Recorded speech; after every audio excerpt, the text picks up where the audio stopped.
When Johnny Carson retired in 1992, he pretty much vanished from the public eye, which is kind of a big deal for someone who was such an enduring icon of American television.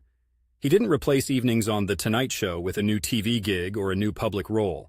Rather, he chose to spend his time in much more personal and private ways, yachting and sailing. One of Carson's favorite activities was yachting.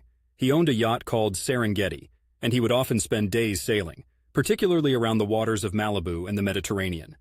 Sailing provided him with a peaceful escape and the solitude he seemed to cherish. Reading and education. Carson was an avid reader, and he spent a lot of his post-retirement days immersed in books. He had a renowned interest in history and science, and his intellectual curiosity never waned. So while he wasn't engaging millions of viewers with his comedy and interviews, he was personally engaging with new ideas and knowledge. Writing what many people might not know is that Carson didn't totally give up on writing. He actually dabbled in writing jokes for David Letterman up until his death. He wasn't vocal about it, but it is said that he occasionally faxed jokes to Letterman, who was one of his favorite late-night hosts. Family and personal life. Carson also spent more time with his family. He had 3 sons, but his relationship with them was complicated, particularly with his second son, Richard, who passed away in 1991.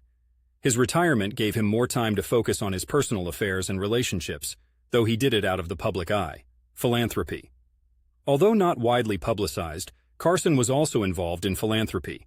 He was particularly generous in supporting environmental causes and local charities in Nebraska, where he was originally from. In fact, he donated millions to the University of Nebraska and various other philanthropic projects. Golfing. And of course, there was golf. Like many retirees, Carson frequently hit the links.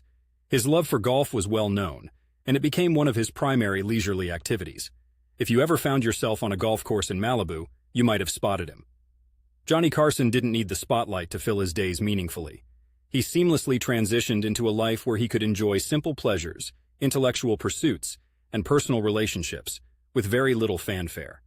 For a man who entertained millions, he seemed to find profound satisfaction in the quiet and the ordinary.